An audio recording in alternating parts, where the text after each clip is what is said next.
Hey folks, back in the shop, Frank here, continuing to work on my benchtop power tool storage solution. I have 3 benchtop power tools.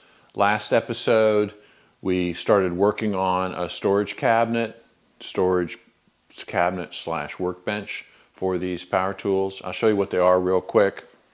There's 3 tools.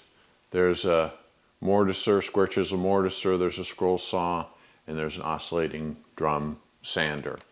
So these 3 power tools have really not had a home in the shop in the almost 10 years that I've been in here.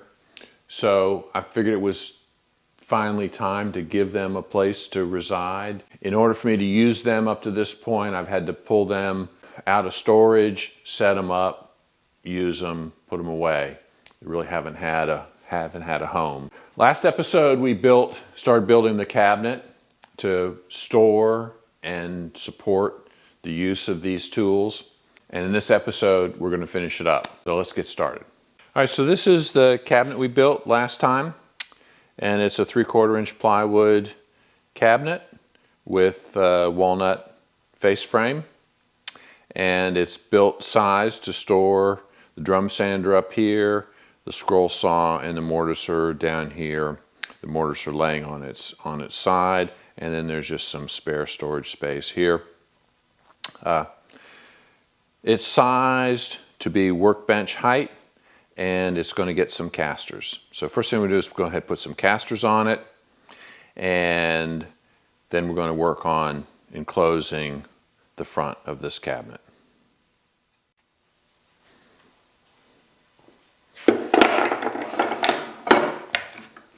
These are the casters I'm going to use, and because of my height requirements, I wanted the top of this cabinet to be level with my workbench and also be a possible outfeed extension for my table saw. I'm using side-mounted casters, and what that allows me to do is get the interior volume, what I need to store the tools, and while allowing me to roll it around and still have its height sitting on the floor with the casters disabled, the proper height. So that's the purpose for the side-mounted casters. Using these 1-inch lag screws.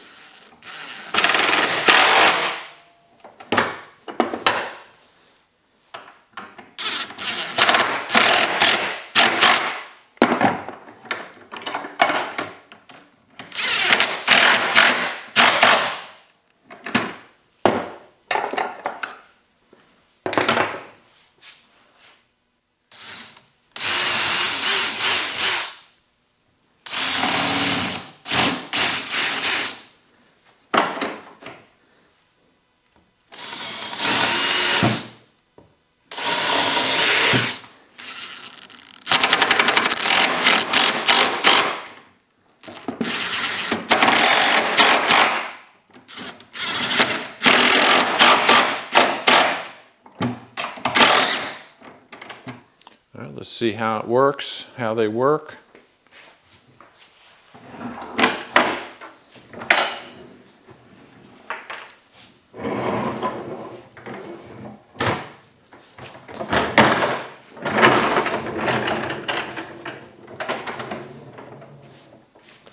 All right, so that's rolling around.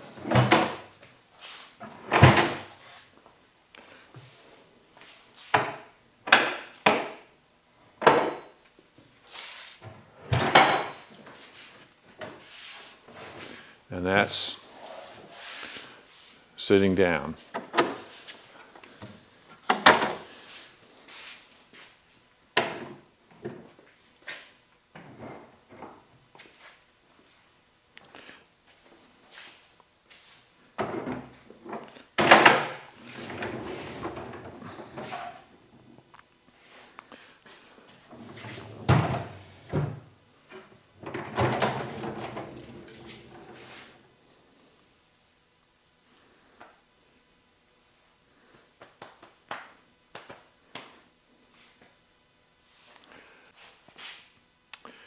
I'm rethinking this now.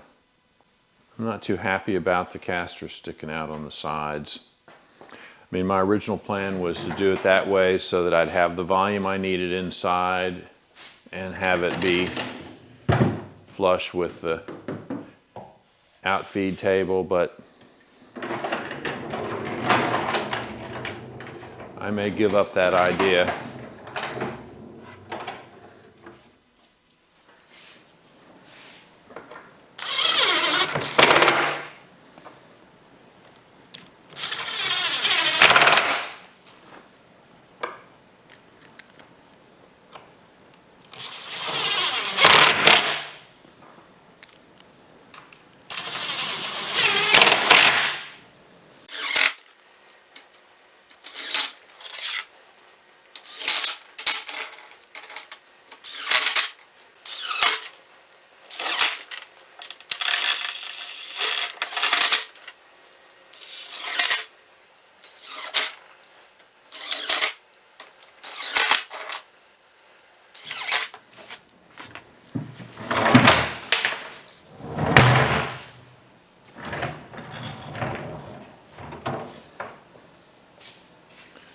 Okay, since I need basically the full dimension of these openings, I've decided to just put doors on here.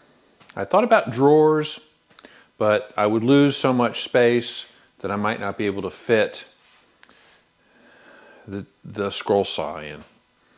So I think the best thing to do is just put doors on here. And we'll do a pair of doors here, pair of doors down there. Not sure what I'm going to do here, either a door, I'll probably just do a door so it all matches. So we'll make some walnut doors.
All right, so I have lumber here for the panels.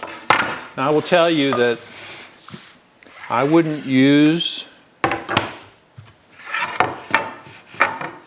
half of these boards. I wouldn't use some of these boards for furniture because, I mean, they have defects in them But to be honest with you, it's just a, I mean, that's a perfect panel there, that's clear. It's just a workshop, piece of workshop furniture, so I'm not too concerned about the defects, though kind of minimal, except for that big knot there. Some wormholes in that one. I have to say that blade, which is not the blade that came with the saw stop. That blade is a Freud combination blade, new blade. It does a nice job. I mean, we could just glue these right up. Don't have to join them. Okay, so I need a 16 by 36 and a 17 by 36. That's only 15. That's 16. That's wide enough. Need this to be a little bit wider.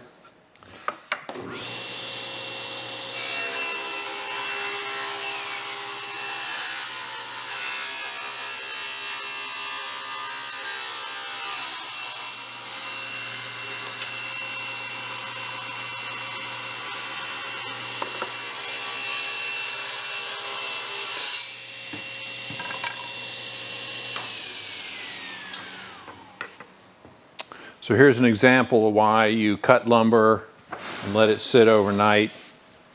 This board was flat before I cut it, and it's bowed from the internal stresses.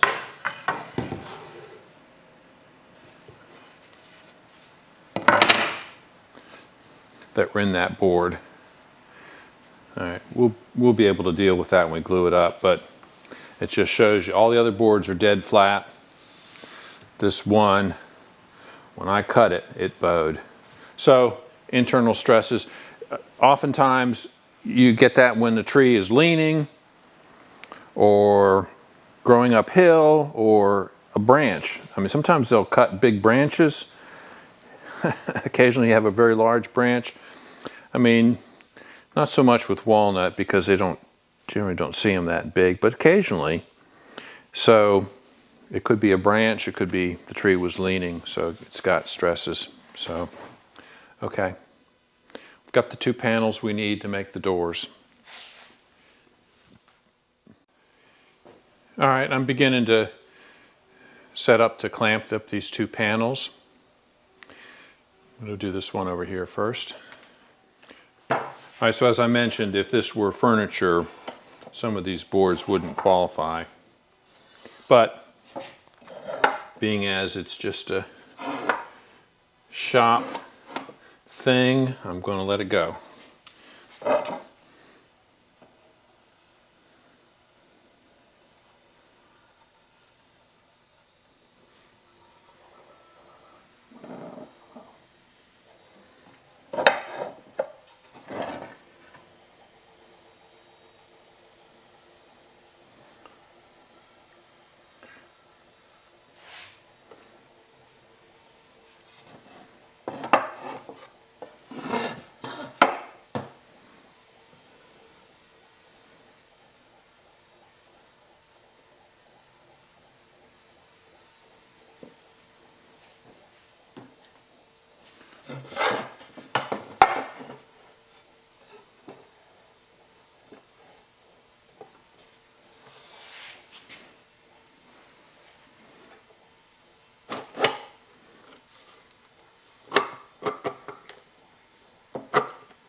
I had much more of an issue with the other panel in terms of alignment of the boards because I had that one warped piece that warped after I cut it.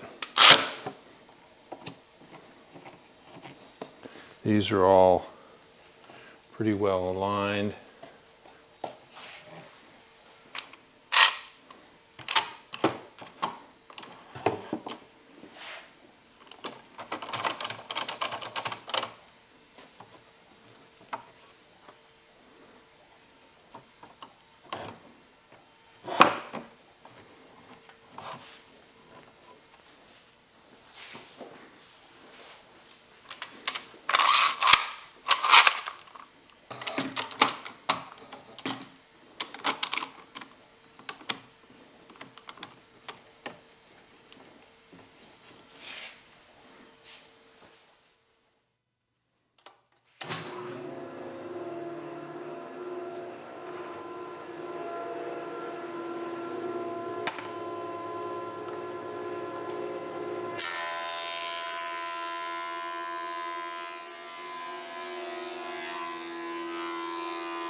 All right, that gives me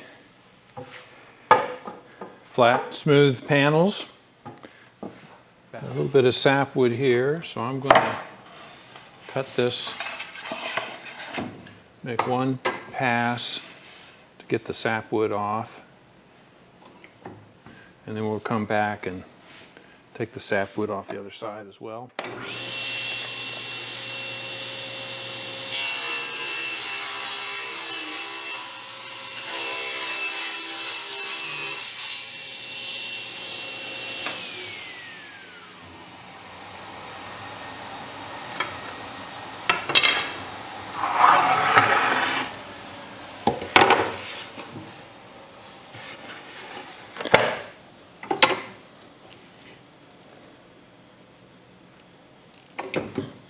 All right, cut it to final width.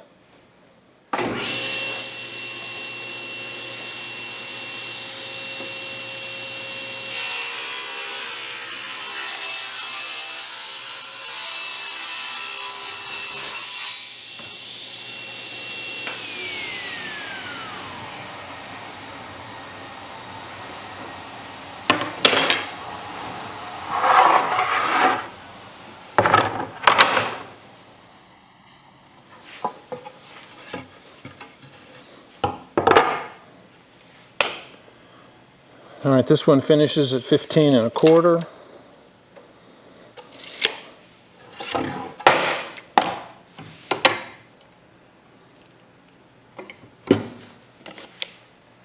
A bit of sapwood here, so we'll take that off. I think we're just going to clear it.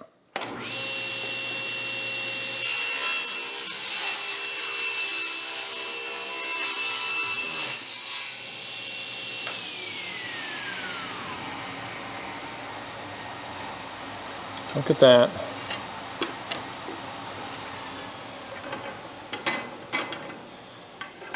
Talk about some reaction wood. That's pretty incredible.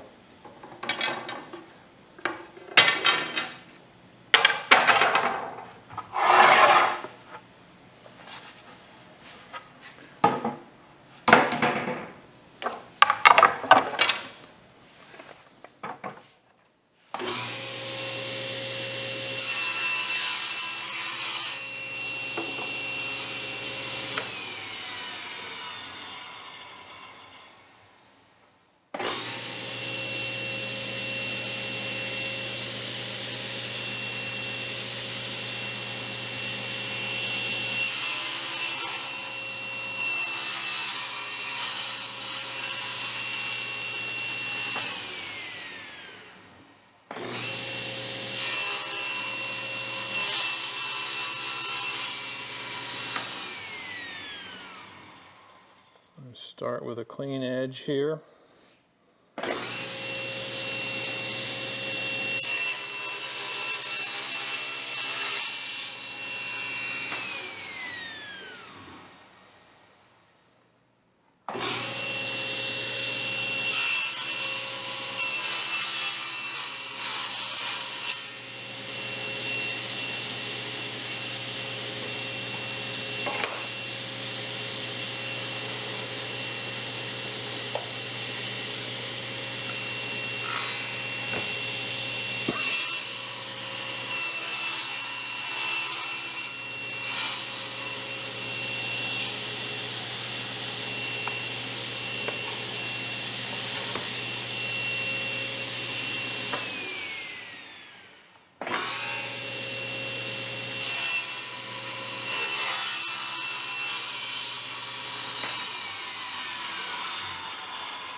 So that's the 3 doors on top. Grain oriented to be continuous.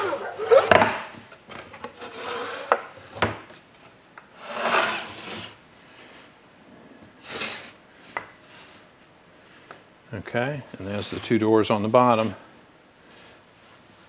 Again, the grain oriented to be continuous. So I just happen to have inset hinges. It's kind of old style, old school kitchen cabinet hinges. You know, if the cabinet was built back in the 70s or before that, this is what they would be using. But it's fine because we'll use on the shaper, we'll use a shaper cutter to profile these edges. The hinge will fit in the notch, and the top and bottom will overlap the face frame. They'll meet in the middle. Now this one will overlap the face frame on all 3 sides.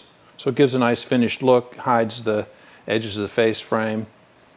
They're easy to install. I mean, they're like the easiest doors to install in cabinets. All right, we'll set up the shaper and run the profile on all these edges. I marked all the panels. So these are the edges I will not profile, and these signify the fronts of the doors. So keep things straight.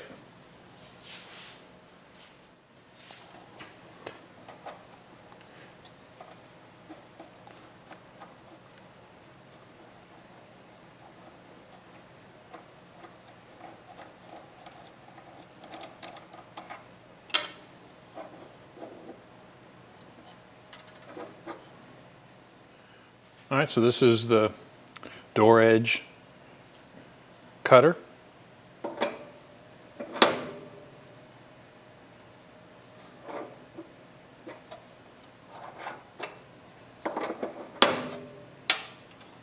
On a shaper, it's important to have this keyed washer.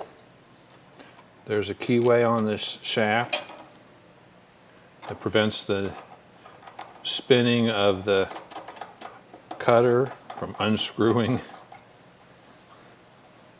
this nut.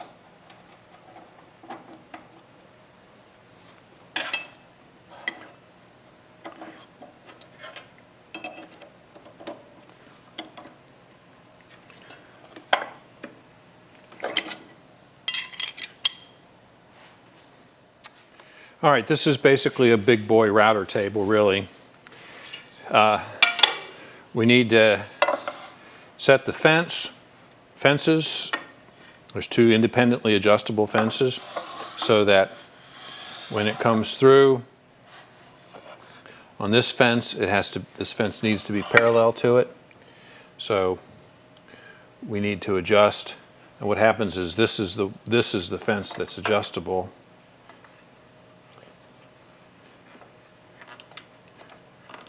Independently adjustable from this one. So we want the 2 fences to be basically parallel.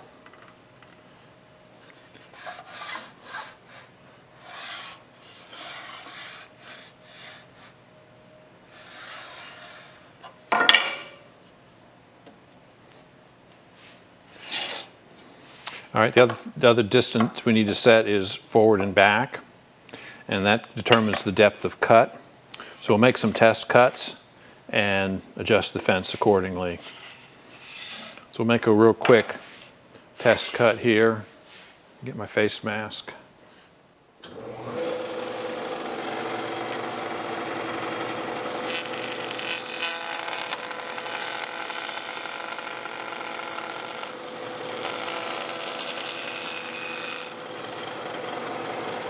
All right, so you can see the lip that's cut on the edge of the board. Now it's also come in here and reduced the width. So we don't want to do that. We'll measure these, we'll move the fence.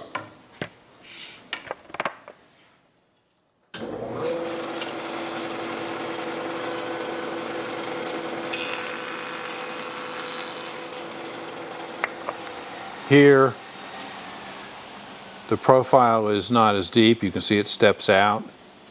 And this edge here is basically flush with the edge of the board. So I think that's the depth of cut we want.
When your panel is too narrow to bridge the gap here safely, you can clamp it in a miter gauge here and run it through safely.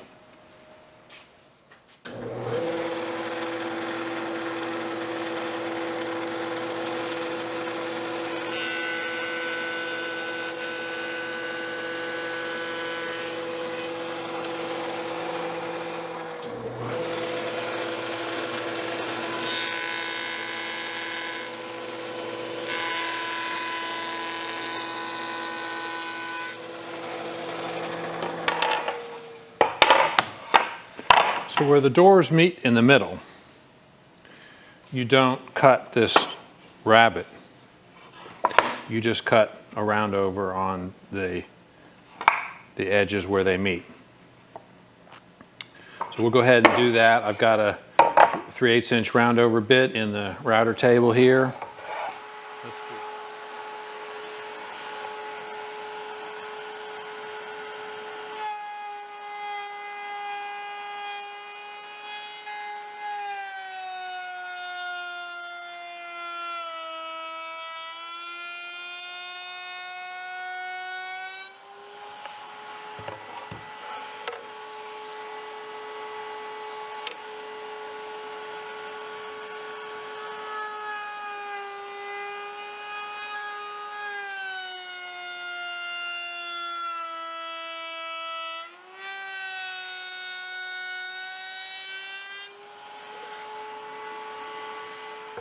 So continuous grain pattern across the doors, I think is a nice touch.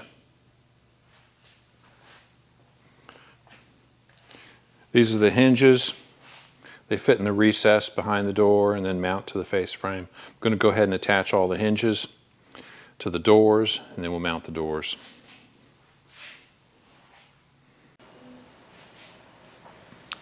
All right, I'm going to use my VIX bit here.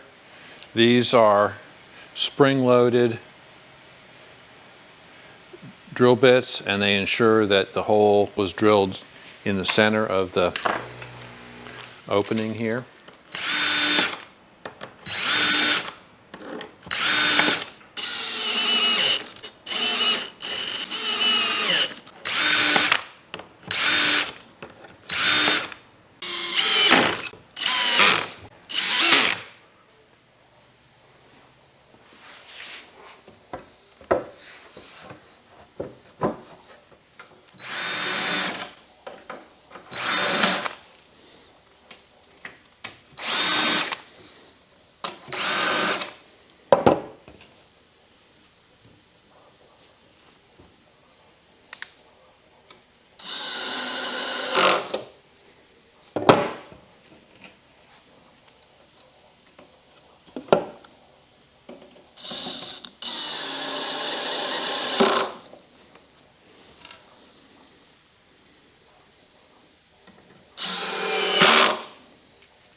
These are self-closing hinges, so there's springs in them. So you gotta compress the springs.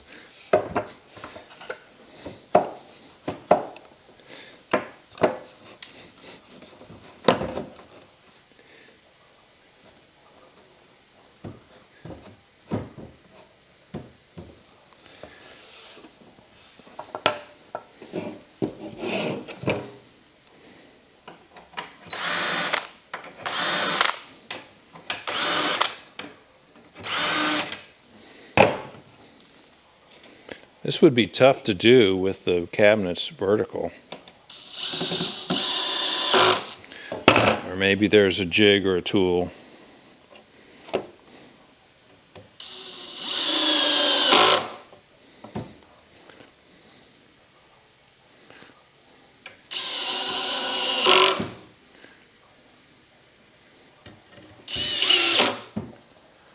All right, all the hinges are on.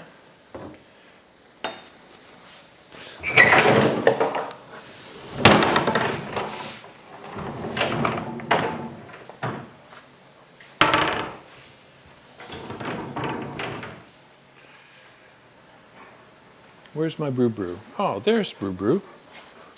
So at the end of the last video, it was, where's brew brew? Well, here's brew brew. He's right here. I don't know where he was at the time, outside raising cane or something, but he's a good boy. Yes, you want to sit? Yeah, give me a paw. That's a good boy. That's a good boy. Yeah. You're a good boy, my good puppy. Yeah, okay. There's my Butchie. Butchie's over here on the floor, lying down.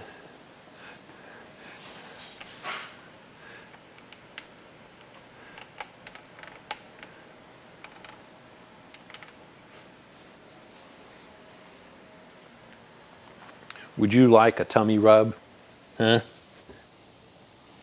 So, Butchie's the tummy rubber. Brew Brew doesn't. See, Butchie will do this to get his tummy rub. Brew Brew doesn't. They're such interesting dogs. Different, I mean, brothers, but very different personalities. Very different personalities. Yeah, you want another tummy rub? Give me those paws. Oh, okay. Okay. Good boy. I decided to use doors so that I wouldn't lose any space. That the drawers, building drawers, as much as it would be better to have a drawer to drop a tool in, slide in, I would lose space. So this way, I have the maximum amount of storage space. I'm put a door here. I don't know what I'm going to do in here yet. We'll see. All right, folks, that wraps up part 2 of the mobile benchtop power tool workstation storage solution. So I can put my power tools in this cabinet now and get them out of the way. Still not completely done. Need to sand and finish the doors and the face frame and complete a top for the workbench. I haven't decided exactly what I'm going to do there. I've got some ambrosia maple that I wouldn't use for any other purpose, but it might make a good work surface. So we'll come back in episode 3 or part 3, building the top for the workbench and coming up with a method to secure the tools in place while they're being used. We need to be able to do that. Some of the tools require, like the mortiser, it's going to move around. It needs a solid foundation. So we'll come back developing a method to hold the power tools while they're being used. So that's coming up in part 3. Keep an eye out for that. It may not be next week. It may be a week later, depending on some other stuff I've got to finish up here that's a little more urgent. So keep an eye out for that. Thanks for watching, and we'll see you guys next time.